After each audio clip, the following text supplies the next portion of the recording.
The Professor by Charlotte Brontë. Chapter 1, Introductory.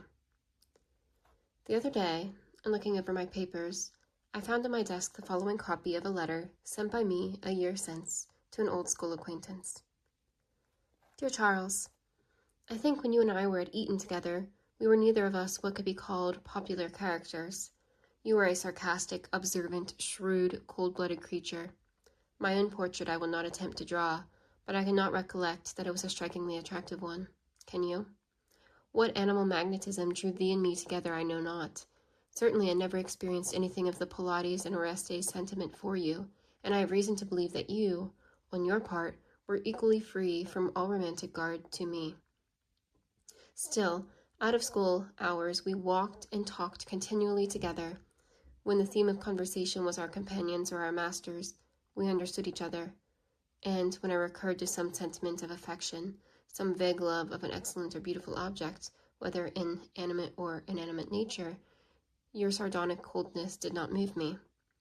I felt myself superior to that check then, as I do now. It is a long time since I wrote to you, and a still longer time since I saw you. Chancing to take up a newspaper of your county the other day, my eye fell upon your name. I began to think of old times, to run over the events which have transpired since we separated, and I sat down and commenced this letter. What you have been doing, I know not, but you shall hear, if you choose to listen, how the world has wagged with me. First, after leaving Eton, I had an interview with my maternal uncles, Lord Tyndale and the Honourable John Seacombe. They asked me if I would enter the church, and my uncle, the nobleman, offered me the living of Seacombe, which is in his gift, if I would. Then my other uncle, Mr. Seacombe, hinted that when I became rector of Seacombe-cum-Scaife, I might perhaps be allowed to take, as mistress of my house and head of my parish, one of my 6 cousins, his daughters, all of whom I greatly dislike. I declined both the church and the matrimony. A good clergyman is a good thing, but I should have made a very bad one. As to the wife, oh, how like a nightmare is the thought of being bound for life to one of my cousins. No doubt they are accomplished and pretty, but not an accomplishment, not a charm of theirs, touches a chord in my bosom.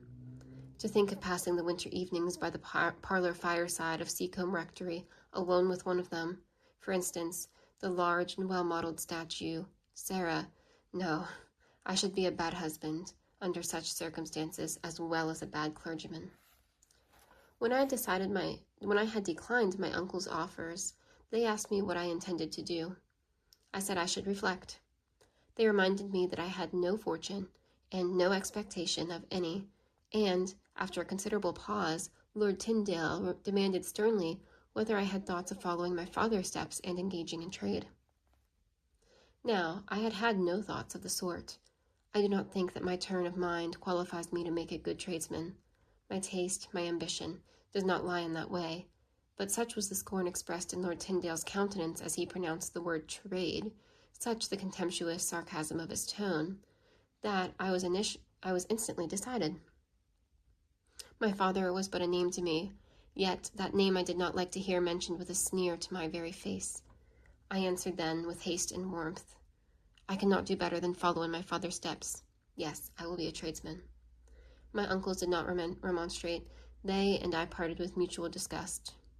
In reviewing this transaction, I find that I was quite right to shake off the burden of Tyndale's patronage, but a fool to offer my shoulders instantly for the reception of another burden, one which might be more intolerable, and which certainly was yet untried. I wrote instantly to Edward. You know Edward, my only brother, 10 years my senior, married to a rich mill owner's daughter, and now possessor of the mill and business which was my father's before he failed.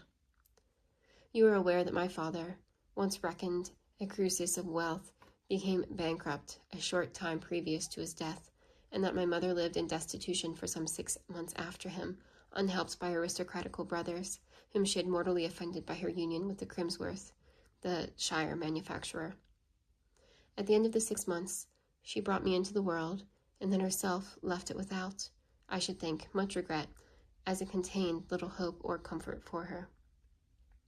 My father's relations took charge of Edward, as they did of me, till I was 9 years old. At that period, it chanced that the representation of an important borough in our county fell vacant. Mr. Seacombe stood for it. My uncle Crimsworth, an astute mercantile man, took the opportunity of writing a fierce letter to the candidate, stating that if he and Lord Tyndale did not consent to do something towards the support of their sister's orphan children, he would expose their relentless and malignant conduct towards that sister and do his best to turn the circumstances against Mr. Seacombe's election. That gentleman and Lord T knew well enough that the Crimsworths were unscrupulous and determined race. They knew also that they had influence of the borough of X, and, making a virtue of necessity, they consented to defray the expenses of my education. I was sent to Eton, where I remained 10 years, during which space of time Edward and I never met. He, when he grew up, entered into trade and pursued his calling with such diligence, ability, and success that now, in his 30th year, he was fast making a fortune. Of this I was apprised by the occasional short letters I received from him, some 3 or 4 times a year, which said letters never concluded without some expression of determined enmity against the house of Seacombe, and some reproach to me for living, as he said, on the bounty of that house. At first, while still in boyhood, I could not understand why I had no parents. I should not be indebted to my uncles, Tyndale and Seacombe, for my education.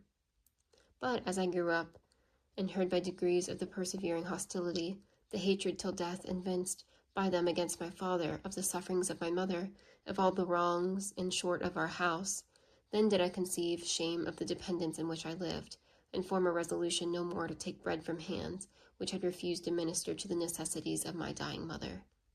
It was by these feelings I was influenced when I refused the rectory of Seacombe and the union with one of my patrician cousins. An irreparable breach thus being effected between my uncles and myself, I wrote to Edward, told him what had occurred, and informed him of my intention to follow his steps and be a tradesman. I asked, moreover, if he could give me employment. His answer expressed no approbation of my conduct, but he said I might come down to Shire if I liked, and he would see what could be done in the way of furnishing me with work. I repressed all, even mental comment on this note, packed my trunk and carpet bag, and started for the north directly. After 2 days' traveling, railroads were not then in existence, I arrived one wet October afternoon in the town of X. I had always understood that Edward lived in this town, but on inquiry I found that it was only Mr. Crimsworth's mill and warehouse, which were situated in the smoky atmosphere of Big Ben Close. His residence lay 4 miles out of the country. It was late in the evening when I alighted at the gates of the habitation designated to me as my brother's. As I advanced up the avenue, I could see through the shades of twilight and the dark gloomy mists which deepened those shades that the house was large and the ground surrounding it sufficiently spacious. I paused a moment on the lawn in front, and leaning my back against a tall tree which rose in the center, I gazed with interest on the exterior of Crimsworth Hall. Edward is rich, I thought to myself. I believed him to be doing well, but I did not know he was master of a mansion like this. Cutting short all marveling, speculation, conjecture, etc., I advanced to the front door and rang. A manservant opened it. I announced myself. He relieved me of my wet cloak and carpet bag, and ushered me into a room furnished as a library, where there was a bright fire and candles burning on the table. He informed me that his master was not yet returned from X Market, but that he would certainly be at home in the course of half an hour. Being left to myself, I took the stuffed easy-chair covered with red morocco, which stood by the fireside, and while my eyes watched the flames dart from the glowing coals and the cinders fall at intervals on the hearth, my mind busied itself in conjectures concerning the meeting about to take place. Amidst much that was doubtful in the subject of these conjectures, there was one thing tolerably certain.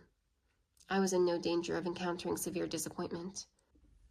From this, the moderation of my expectations guaranteed me. I anticipated no overflowings of fraternal tenderness. Edward's letters had always been such as to prevent the engendering or harboring of delusions of this sort. Still, as I sat awaiting his arrival, I felt eager, very eager. I cannot tell you why. My hand, so utterly a stranger to the grasp of a kindred hand, clenched itself to repress the tremor with which impatience would fain have shaken it.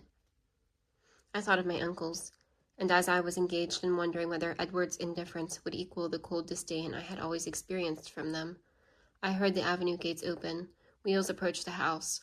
Mr. Crimsworth was arrived, and after the last lapse of some minutes and a brief dialogue between himself and a servant in the hall, his tread drew near the library door. That tread alone announced the master of the house. I still retained some confused recollection of Edward as he was 10 years ago, a tall, wiry, raw youth. Now, as I rose from my seat and turned towards the library door, I saw a fine-looking and powerful man, light-complexioned, well-made, and of athletic proportions. The first glance made me aware of an air of promptitude and sharpness, shown as well in his movements as in his port, his eye, and the general expression of his face. He greeted me with brevity, and in the moment of shaking hands, scanned me from head to foot. He took his seat in the morocco-covered armchair and motioned me to the other seat. "I expected you would have called at the counting-house in the close," said he, and his voice, I noticed, had an abrupt accent, probably habitual to him. He spoke also with a guttural northern tone which sounded harsh in my ears, accustomed to the silvery utterance of the South. "The landlord of the inn where the coach stopped directed me here," said I. I doubted at first the accuracy of this information, not being aware that you had such a residence as this. "Oh, it's all right," he replied. "Only I was kept half an hour behind time waiting for you, that is all. I thought you must be coming by the 8 o'clock coach." I expressed regret that he had had to wait. He made no answer, but stirred the fire as if to cover a movement of impatience. Then he scanned me again. I felt an inward satisfaction that I had not, in the first moment of meeting, betrayed any warmth, any enthusiasm, that I had saluted this man with a quiet and steady phlegm. "Have you quite broken with Tyndale and Seacombe?" he asked hastily. "I do not think I shall have any further communication with them. My refusal of their proposals will, I fancy, operate as a barrier against all future intercourse." "Why," said he, "I may as well remind you at the very outset of our connection that no man can serve two masters. Acquaintance with Lord Tyndale will be incompatible with an assistance from me." There was a kind of gratuitous menace in his eye as he looked at me in finishing this observation. Feeling no disposition to reply to him, I contented myself with an inward speculation of the differences which exist in the constitution of men's minds. I do not know what inference Mr. Crimsworth drew from my silence, whether he considered it a symptom of contumacity or an evidence of my being cowed by his peremptory manner. After a long and hard stare at me, he rose sharply from his seat. "Tomorrow," said he, "I shall call your attention to some other points. But now, it's supper time, and Mrs. Crimsworth is probably waiting. Will you come?" He strode from the room, and I followed. In crossing the hall, I wondered what Mrs. Crimsworth might be. Is she, thought I, as alien to what I like as Tyndale, Seacombe, and the Mrs. Seacombe, as the affectionate relative now striding before me? Or is she better than these? Shall I, in conversing with her, feel free to show something of my real nature, or...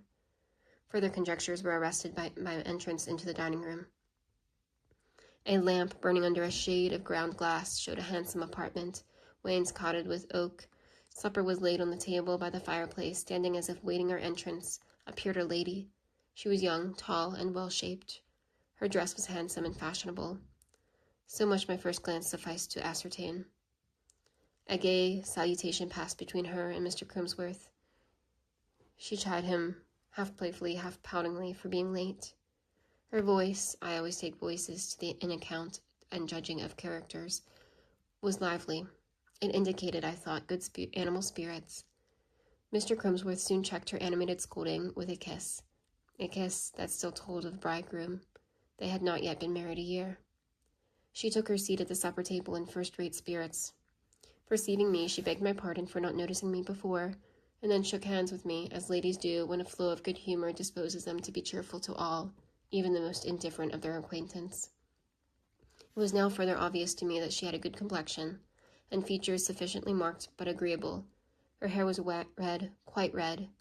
She and Edward talked much, always in a vein of playful contention. She was vexed, or pretended to be vexed, that he had that day driven a vicious horse in the gig, and he made light of her fears. Sometimes she appealed to me. Now, Mr. William, isn't it absurd in Edward to talk so? He says he will drive Jack and no other horse, and the brute has thrown him twice already. She spoke with a kind of lisp, not disagreeable, but childish. I soon saw also that there was more than girlish, a somewhat infantine expression in her by no means small features. This lisp and expression were, I have no doubt, a charm in Edward's eyes, and would be so to most of men, but they were not to mine. I sought her eye, desirous to read there the intelligence which I could not discern in her face nor hear in her conversation. It was merry, rather small. By turns I saw vivacity, vanity, coquetry look out through its irid, but I watched in vain for a glimpse of soul. I am no Oriental. White necks, carmine lips, and cheeks cluster of bright curls do not suffice for me without that Promethean spark which will live after the roses and lilies are faded, the burnished hair grown gray. In sunshine and prosperity, the flowers are very well. But how many wet days are there in life? November seasons of disaster, when a man's hearth and home would be cold indeed without the clear, cheering gleam of intellect. Having perused the fair page of Mrs. Crimsworth's face, a deep involuntary sigh announced my disappointment. She took it as a homage to her beauty, and Edward, who was evidently proud of his rich and handsome young wife, threw on me a glance, half ridicule, half ire. I turned from them both, and gazing wearily around the room, I saw 2 pictures set in oak paneling, one on each side of the mantelpiece. Ceasing to take part in the bantering conversation that flowed on between Mr. and Mrs. Crimsworth, I bent my thoughts to the examination of these pictures. They were portraits, a lady and a gentleman, both consumed in the fashion of 20 years ago. The gentleman was in the shade. I could not see him well. The lady had the benefit of a full beam from the softly shaded lamp. I presently recognized her. I had seen this picture before in childhood. It was my mother, that and the companion picture being the only heirloom saved out of the sale of my father's property. The face, I remembered, had pleased me as a boy, but then I did not understand it. Now I knew how rare that class of face is in the world, and I appreciated it keenly, its thoughtful yet gently expression. The serious gray eye possessed for me a strong charm, as did certain lines in the features indicative of most true and tender feeling. I was sorry it was only a picture. I soon left Mr. and Mrs. Crimsworth to themselves. A servant conducted me to the bedroom, and then closing my chamber door, I shut out all intruders, you, Charles, as well as the rest. Goodbye for the present. William Crimsworth. To this letter, I never got an answer.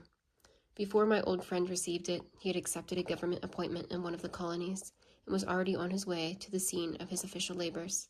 What has become of him since, I know not. The leisure time I have at command, and which I intended to employ for his private benefit, I shall now dedicate to that of the public at large. My narrative is not exciting, and above all, not marvelous, but it may interest some individuals who, having toiled in the same vocation as myself, will find in my experience frequent reflections of their own. The above letter will serve as an introduction. I now proceed.